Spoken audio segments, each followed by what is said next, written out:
I've been working on this new project that the idea is not new to me by any stretch. It's something I've been chewing on for lots and lots and lots of years, ever since I took my 10-year sabbatical from my day-to-day operations in my business. And people are always like, when they hear that, they're like, what did you just say? I said, yeah, I took a deliberate, intentional 10 years off of my business so I could be there to raise my kids. And which I found out ultimately was to actually save my life, because I had completely, I would say, destroyed my life in so many areas: my health, my relationships, the lack of playtime, recreation. And I wasn't building my wealth, I was destroying my wealth. And it was a very, very deep, dark time. But it was something that I needed to do to save my life. I needed to do to make sure my kids, I didn't jack up their life in another area. I'm sure I did in all kinds of other areas, but at least I was going to be there for them. And so, yeah, I took a deliberate decade off, because my dad left when I was 12 for 7 years and just got in his car and drove away to Alaska and disappeared. And it really effed me up for a lot of years. I had deep, deep anger issues, and it was a real deep problem for me, but I didn't know how I was going to do it. I just knew I was going to do it. And, that date, basically it was my birthday in 2005, May 23rd, 2005 to May 23rd of 2015 was my designated time off, and from day to day. And I had all kinds of stuff going on, man. We just built a house, moved in, we just bought a new building, moving into that. Had another business I'd started a couple years earlier, and we were moving that business into the building with us, and we just had so much going on. But I made a conscious decision that I was going to hire people to manage these things. And that's really what I learned in my decade off, was as they say, it's the who, not the how, right? Heard from Dean Jackson, and came up with that idea, and then Dan Sullivan and Ben Hardy wrote a book about it. And the idea was nothing new to me. I mean, I'm in the contracting business, so we're always finding the who's. It's just contracting. It's just, I'm not going to go plumb the building or wire the building or the properties, or, I'm going to hire subcontractors to do those very specific things. Those are the who's. If you could think about, if you're the main general contractor, GC, and you hire those things out, you're the subcontractor, or you hire subcontractors to do the work for you. If you think about your life in that whole entire world, right? In my aerospace company, we don't do specialized processes outside of the scope of the things that we do, right? We don't make the material from the factories, right? From the earth, rare earth minerals, and process it through a mill into, an extrusion, so we can machine the extrusion to put it on in an assembly and put it on an airplane. We just do the processing, the machining part. So the who, not how thing has just been an ingrained part of my life. And this is critical when you're actively building your models, whatever business is, or whatever thing that you're working on, whatever project you're working on, is you want to find the who, not how, and pay them to do it, because you're basically paying for their wisdom. You don't have to have the learning curve and this do-it-yourself mentality, which isn't all bad if you like doing that kind of stuff. However, as you're building your business, the only way to grow a business successfully and then ultimately have an exit is to be able to have a business that can run without you. Because that's what the new buyer is buying, is an operating entity, a cash flow machine. And they're going to pay, whatever, somewhere between 3 and 10x multiple of EBITDA. And so that's the basic model defined by the industry. And those become the who's, not the how, in that transition. But then after the exit, after the sale, you have to start asking yourself, who am I? Now that I am not the aerospace guy, or I'm not the builder, or I am not, you fill in the blank, whatever you are, you've transitioned out of that business, out of that role, and now you have exited. And the model here, and the title of this book is Exit Identity. It's about who you have to become after you've exited the thing that's been important to you and that has, in your mind, or very deep subconsciously, you have developed your identity based around that industry, that thing, that problem that you solve. And it's not good or bad, or it just becomes who we are. And in order for that business to be successful, that's what it takes, is for you to be all in on making that thing your baby, and it becomes your number one child. And unfortunately, it's generally the kiss of death in most families, because of the sacrifices of resources, time, money, people, ideas that you've had to make to build your business that you weren't building your family. And I know, and that's why it was so important for me to take a decade off. But man, as soon as I took that decade off, or I started into that, I had other projects. We had just built a house, and I was just so burnt out. I needed a break. At the time, I'm like 300 pounds and a drunk, and I really needed to remove a tremendous amount of stress and load off myself. And so I exited without exiting my business. And I trained some folks up to a certain point, and they were really good to the best of their abilities, and they did their best. And I'm so appreciative of the folks that helped me through that transition.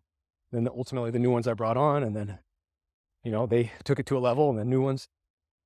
And that's how it works. But when I'm outside of that business, and I am the aerospace guy, or the MFG, the manufacturing guy, all the rooms I go in, you're like, oh, that's the aerospace guy. Or I'm like, okay, yeah, that is something that I have done for more than, about 3.5 decades. And I know the industry pretty well. Should. It's been my whole life. But in my sabbatical, I had to separate myself. I had to exit that identity. That's why we call it exit identity. And that was a really significant change in my life, because that's where I got all my accolades. That's where I was winning, was in my business. And if I didn't like what was going on in some other aspect of my life, I just go to work, because that's where I was winning, right? Why wouldn't you want to spend all of your time in the area that you're getting all this love and accolades, because you're saving these customers' ass, the Boeings of the world, because you have very unique abilities and you know how to solve their problem. And since they've completely killed their supply chain over the last, 30, 40 years, and we don't teach anybody how to build anything anymore, guess what? Big D is a really valuable commodity. And not just a commodity, commodities, the manufacturing pieces, but, the mind on how to solve these big problems, how to put production in place, how to continuously improve the processes with new technology and new ideas, new approaches. And that's my secret sauce. That's my, what I've come to learn from other people telling me. And then, living in that space going, oh yeah, I guess that is what I'm good at. Oh yeah, I guess that is my unique ability. And consistently seeking my unique ability and other people reinforcing it makes it so. It's kind of how it works. And it brings me energy, right? And so that's kind of the core components. But when I started that sabbatical, I didn't know what I was supposed to do or how I was supposed to do it, or, what the hell am I going to do in 10 years off? When I say that to people, they're like, you did what? I'm like, oh, okay. Well, I bought a cabin in the in the mountains in Eastern Washington, and I started spending 3 to 7 days a week over there, and it was my unplug, and I was standing knee deep in the rivers as many days as I could, fly fishing, just reducing, eliminating the stress out of my life. And that's where I came up with my whole living Kaizen training model. As you can read in my book, my first book, Your Life is Not Your Fault Until It Is, came up with that whole framework on how to win in all aspects of life, not just financially or income wise. But that's the dance I danced for that whole decade, was rebuilding who I am, rebuilding my identity outside of manufacturing. And I was trying to get as far away from manufacturing as I could, damn near just abandoning my business for stretches of a time. And I would just, put it on my teams like, listen, you guys are adults, you're smart, you're getting paid, figure it out. And I'll be damned if they didn't just do that to the best of their abilities. And I discovered, that might be some little secret about leadership, is if you guide them, give them a few tools, and leave them the hell alone, you'll discover quickly whether you have super talents or not. And when you don't, you roll them out, or you slide them into a new role. And I'll be damned if that doesn't work to grow and then scale. What's so fascinating to me is this exit identity is not just about exiting your business and developing a new identity. It's, I was a big drinker. It was exiting alcohol, that hold, that grip that it had on me, that addiction. I had to exit that world. And guess what? I'll be damned. I had to create a whole new identity, because all the people I was hanging around, that's all they want to do is party, get drunk, be stupid. And I loved it, man. I was fun. Loved doing all that. But man, when I stopped drinking, and don't get me wrong, I have occasional cocktail, but these days I don't, because it just doesn't add any value to my life. And I discovered, though, that I had to develop a whole new identity again because of that aspect of my life, where I was doing everything I was doing and living. Man, I always had to make a run by the liquor store. It's crazy, right? We got enough booze, we got enough beer, whatever. Well, I stopped drinking beer like, 16 years ago. So, but I had to make a run by the liquor store. We got enough booze. Is that going to last us for all that time? We're going to be out in the woods. God forbid we run out, or be out of the boat or wherever we end up. We don't want to run out of booze, do we? Right? We wouldn't have any fun then. And that was a deep stranglehold on my identity. That was a whole nother level of identity that I had to readjust. And this whole concept of exit identity, I want you to think about deeply in everything and anything that you do in your life that's got a hold on you, that it's the thing that the community around you identifies you as having or being, that you're that guy. Maybe you're the jerk that gets drunk and starts the fights, you're that guy. Well, if you're that guy or gal, I've seen lots of gals too, especially these days, all acting up out like that too. It's like, if that's your identity, how do you exit that identity? How do you stop being that person that your community knows you for? Because identity is, the internal identity is what you believe to be true about yourself. Your external identity is what the community around you believes to be true about you. And that can be really good or bad, right? You may be an unbelievable server, helping people to the nth degree. But you may also be that person that asks nonstop, hey, man, I did that favor for you. Can you do this favor for me? Wrong. Doesn't mean you can't ask. It just means, are you going in with the right intentions of, I'm living in the life of service, and I want to be known as that guy, right? Do we need to get paid? Yeah. What will happen is there's a karma bank out there, and you just serve, you do good in the world, and guess what? Opportunities will come at you. You'll be beating them off because you can't handle all the opportunities that's coming at you. You'll start being happy. Your life will change dramatically, significantly, in a positive way, because you've got your eyes off yourself and you're helping other people. Oh, D, I don't have time. I don't have money. I don't know how to help people. Man, do you got problems in your life? You got other people who have problems in their life? Can you research?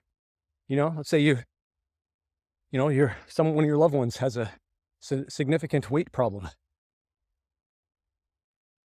Can you help them get some help? Or if you got some kind of a drinking problem or other addiction problem, can you help them or help yourself get some help?